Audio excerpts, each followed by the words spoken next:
All right, so I was just watching Daniel Cormier's matches versus Stipe Miocic because Stipe is most likely going to be the guy to fight John Jones next. And I'm trying to start to study the fight a little bit just to see maybe where Stipe might have an advantage and where John Jones might have an advantage. And I am so fascinated by DC, man. Like, I think now that DC has retired, when you go back and you start watching some of his older fights, man, you start to really appreciate the athlete that man was. Like, he was deceptively athletic. Of course, you know, we all know about his wrestling pedigree, his wrestling skills, and how it all translated in the octagon. But I think those losses that he had to John Jones, and of course his losses to Stipe Miocic, I think maybe that it kind of made us all kind of forget just how great Daniel Cormier was. In those matches versus Stipe Miocic, as I'm watching him, man, it almost looks like if DC would have just stuck to wrestling, he would have 100% won those matches. So they fought 3 times, right? First time they fought, DC knocked them out, cold. Second time they fought in the first round, DC goes for a takedown, easily gets it. Grounds Stipe for a moment, does some ground and pound, and then Stipe, of course, is able to make his way back to his feet. But then DC just decides to stop wrestling completely. He decides to just strike with Stipe Miocic, which, of course, if you put yourself in a situation where you're only striking with Stipe, well, you might get knocked out. The man is a very, very good striker in the heavyweight division. He's big, he's powerful, he's all that. And so DC loses the second match because Stipe made a really, really good adjustment with those body shots. Fight number 3, same thing. In the first round, DC goes for a takedown. He gets the takedown. Stipe makes his way back up to his feet, but then DC does not go for a single other takedown for the rest of the match. So what I saw is every single time DC even attempted a takedown, there was zero struggle, no struggle whatsoever. He was able to ground Stipe, and when he fought like that, you could genuinely see the dominance in DC.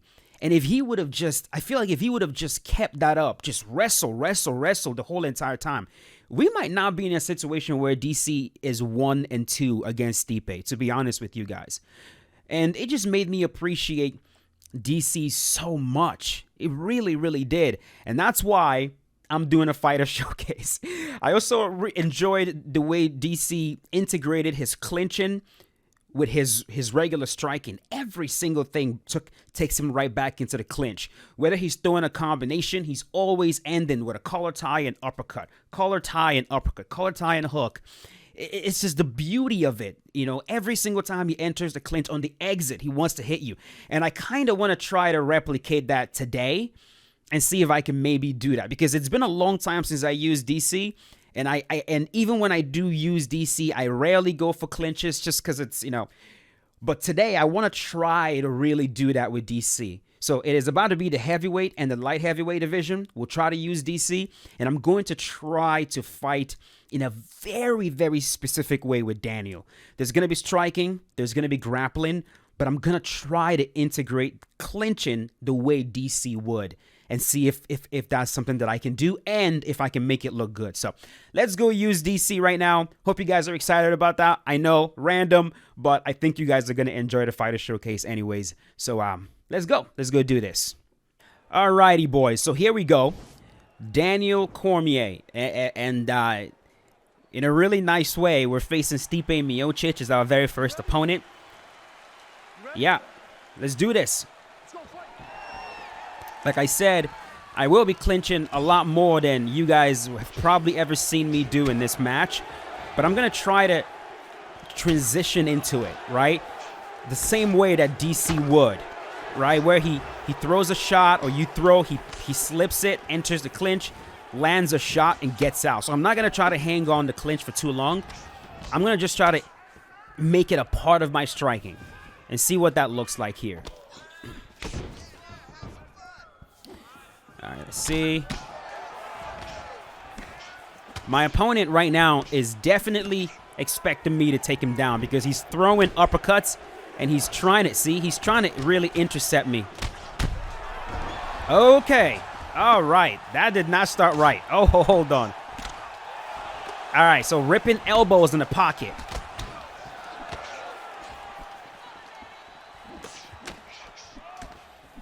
Daniel is also deceptively fast, man. You really got to see that speed of his in the third fight against Stipe. There we go, just like that. There we go. I like that exit. You see how I hit him on the exit? There we go. Missed that one. But like my key here is to try to connect on exit. Oh, gosh.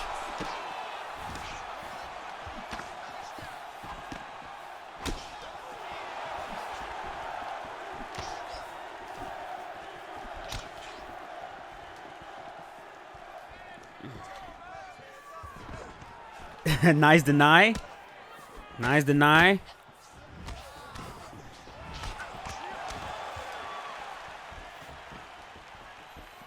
I'm going to knock this dude out.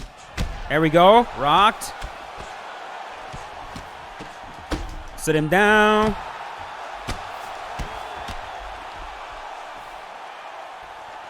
There you go. Nice takedown right there.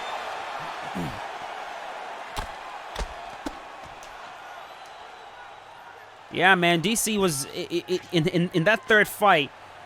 My neck itches. In that third fight, man, he demonstrated some ridiculous speed, bro. Ridiculous speed, but he got it. But once again, man, for some reason, DC did not wrestle, man. He did not consistently. It's like it almost seemed like he was afraid of gassing out. Because I mean, wrestling a man as big as Stipe Miocic is not easy, man. It really isn't. Which is why I'm gonna tell you guys something. I don't know if this is something that was game planned for Jon Jones. Of course, working with Henry Cejudo. There we go. Working with Henry Cejudo.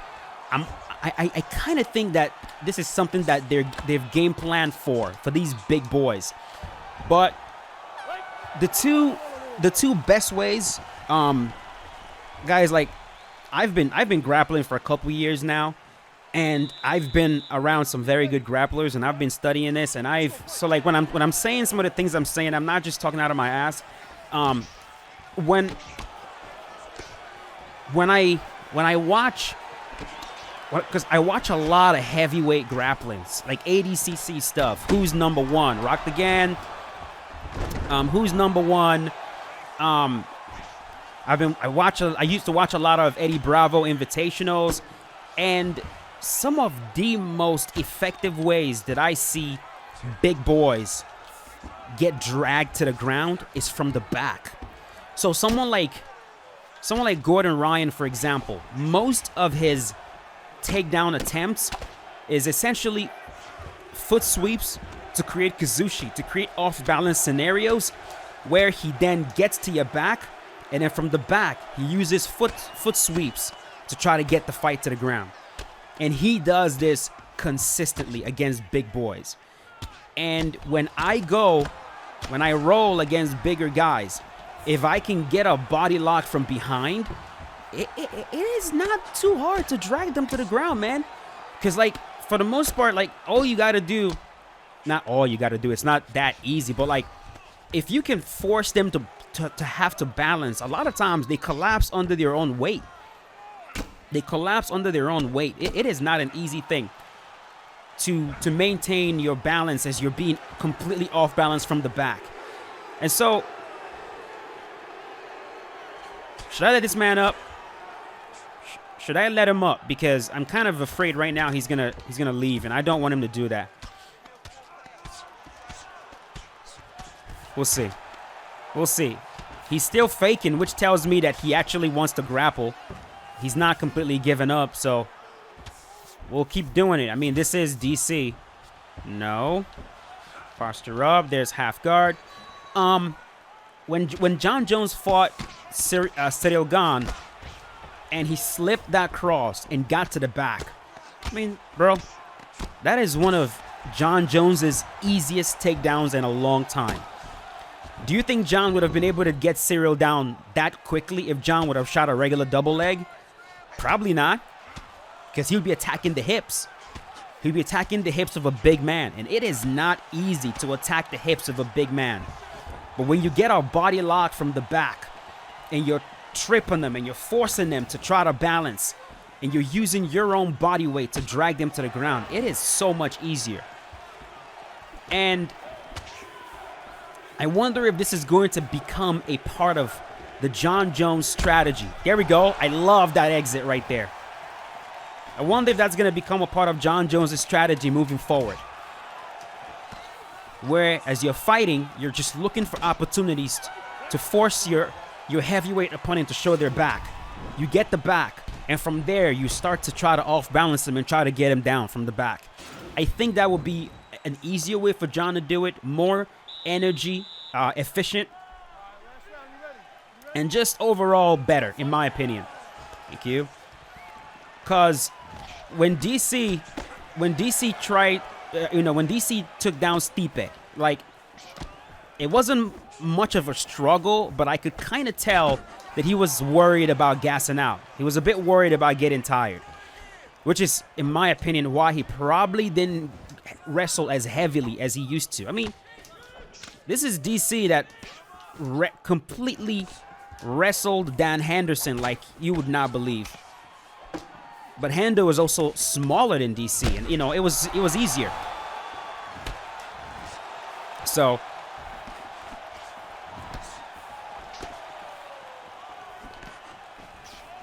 there we go. Oh, see what I mean on the exit? I like that.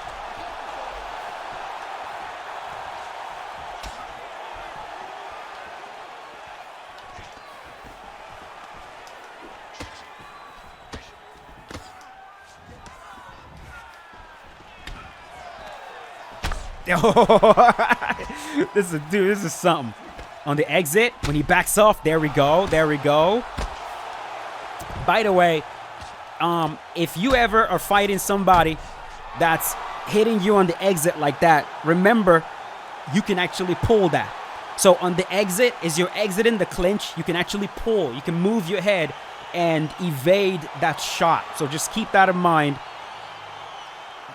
EA accounted for that, and they make sure to give you defensive tools to be able to deal with that. You're not stuck. It's not a free shot at all. It is only a free shot if you don't know that you can slip that or you can pull. So now you guys know. It is not a free shot at all. It is not a free shot. All right. Let's move on, baby. That was a good one. That was a very good one. All right. Fight number 2. This is fun, man. This is fun. I'm ready. I'm ready. Everybody wants to use Stipe today, which I understand. Oh, shoot.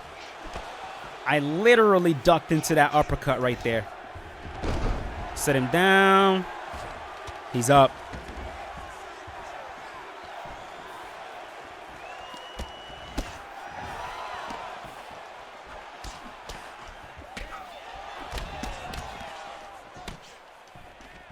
So yeah, man, I'm really curious to see if this is something that we're gonna see more of from Jon. I really don't want Jon Jones attacking Stipe head on with takedowns. I really don't. I really don't want that. I think at heavyweight right now, I would love to see Jon Jones start going for takedowns, kind of like GSP did. Reactive takedowns, where. Because, like, this is how GSP was taking guys down easily, man.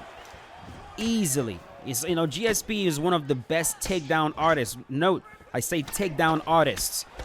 I think GSP's takedowns, I could put him against the very best of them. The very best of them in MMA. Habib, Islam, all of them. Usman. His takedowns were gorgeous, man. And it was because of his timing. He barely chain wrestled. He really, really barely chain wrestled. He didn't drag people to the cage. He didn't drag people to the cage and freaking force them to the ground. No. He waited. When they... Like that. Oh, yes. Oh, that was beautiful.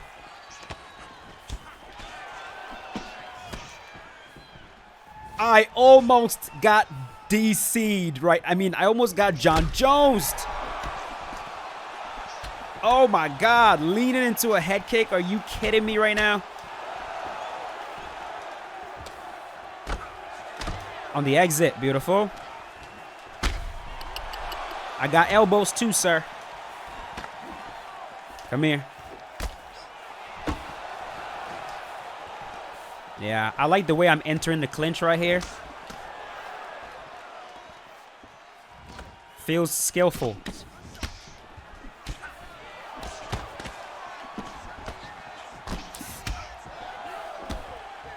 So yeah, man. You know, I would have John. Oh, he's not exiting.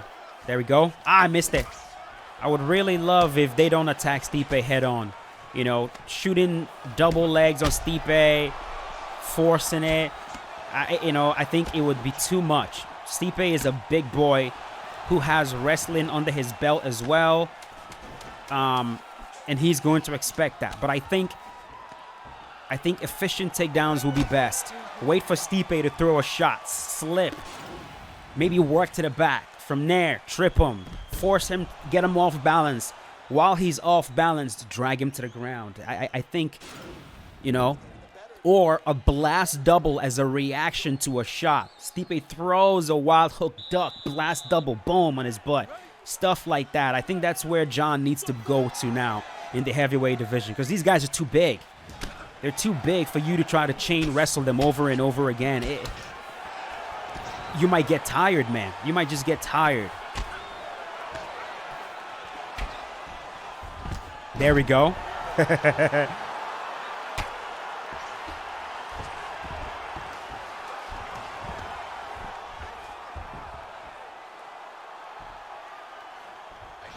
Come on, man. Don't quit. Come on, bro. Can you please not quit?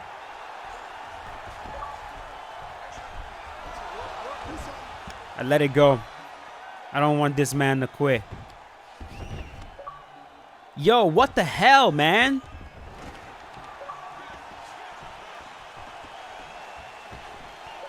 Yo, are you serious right now? Who the hell is this? And why are you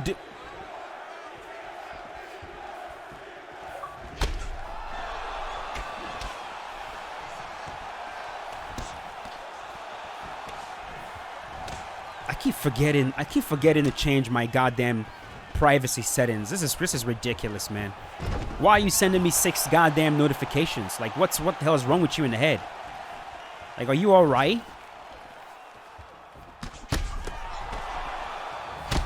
That's it. Jeez, man. Some of these players, bro. Like, what the hell are you doing? What the heck are you doing? Sending me 6 party chat notifications.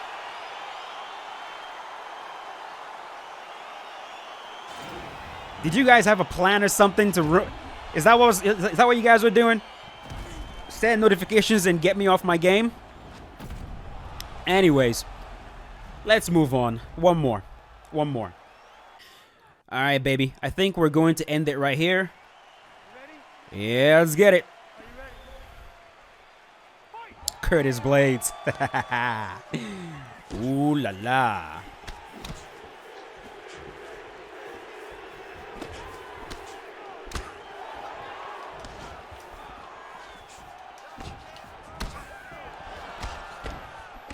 John Jones versus Curtis Blades is going to be a very interesting one. It definitely will be. It won't be the first time John has fought somebody with good wrestling. I'll tell you guys that. It won't be the first time. He's done it before. He can hold his own. And we've seen Curtis Blades get put away, man. We've seen him get put away.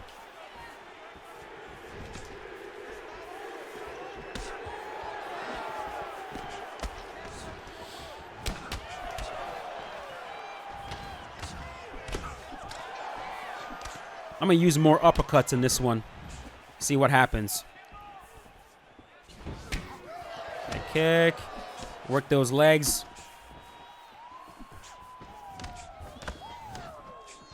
DC also loves leg kicks, man. He throws them very well. His style and that of Cain Velasquez, very similar. It's amazing how you do see that. Like, if we're talking about like jiu-jitsu, for example, you can always tell when you're dealing with a John Danaher black belt. You know, when you're dealing with a grappler from New Wave Jiu-Jitsu, when you're dealing with somebody from AOJ, Art of Jiu-Jitsu, you know, You can tell when you're dealing with somebody from Atos, Jiu-Jitsu, their guillotines are always so good. It's kind of the same thing with MMA. Like, you can tell when you're dealing with a Mike Winklejohn trained striker, you know? You see, there are a few things you see. The obliques, the front leg side kicks. You can tell when you're dealing with a Trevor Whitman trained striker, for example, as well. And you can tell when you're dealing with an AKA fighter, man. You know, the DCs and the Kanes and the Khabibs and the Islams, their styles are very similar, very similar. Aha! Sit him down.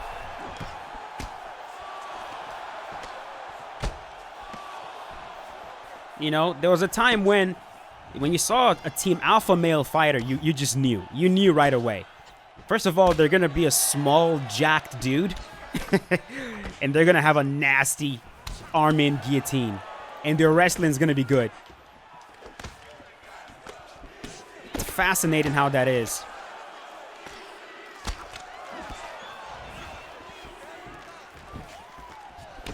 And then, of course, when Dwayne Ludwig started to train these guys, you know, you could immediately tell. Of course, it was way more apparent with TJ Dillashaw, but you could also tell, man, like, Dwayne Ludwig was training Chad Mendes for the second Jose Aldo fight, and you could immediately see it in Chad Mendes' style. The bouncing around, the switching of the stances, the little shifts they do, the way they throw a roundhouse to the head with no setup. There are just a few things you start to notice with certain teams. You know, different schools, they have different philosophies, and their students will generally follow that philosophy, right? Like, you're not going to be a John Danaher student and not know how to do leg locks. You know? You're not going to be a Lucas Lepre student and not know how to perform a sit-up guard, and your knee cuts are going to be better than most, you know? It's always very interesting. Like, where I train right now at G13 Jiu-Jitsu, a lot of lasso. And the black belt that teaches our no-gi is a black belt under Tom DeBlas. And so, oh, he got it. Just roll him, keep going. And so the no-gi style that I'm actually learning right now is that new wave style of no-gi. So like my bottom half game, my bottom half guard game is getting better. I have way more transitions into leg locks now, and it's a very interesting thing. Very interesting thing.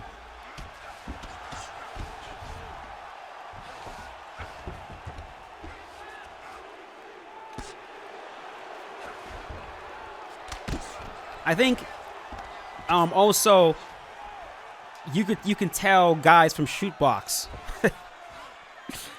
Yeah, you know, the Nova União, I'm not saying they're the same as shootbox, but like when, you know, Jose Aldo and Renan Barão and those guys from Nova União, you could tell right away, like, oh yeah, that's definitely a Nova União athlete. You could just tell because of the way they move, their striking style, the techniques they love to use. It's fascinating.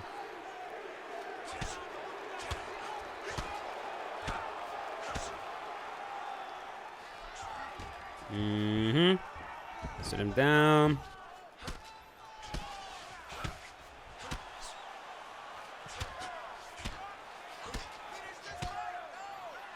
So yeah, why did I ever start saying that? Kazushi. Exit. There we go! Oh!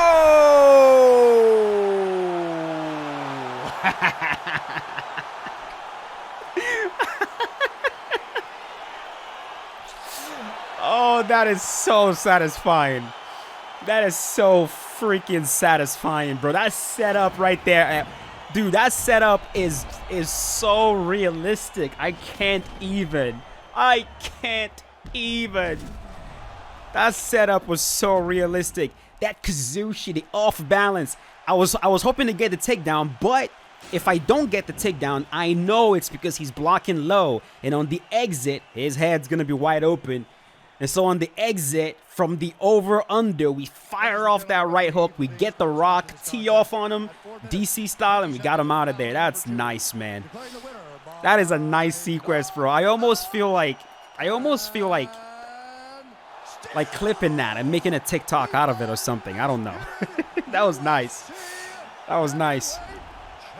But there you go, man. Daniel Cormier. Hope you guys enjoyed this video. I know, a random fighter showcase, but hope you guys still found it entertaining. If you did, go right ahead and leave a like on it. And I'll see you guys later with a brand new one. As always, stay safe. Peace out. Have a good one.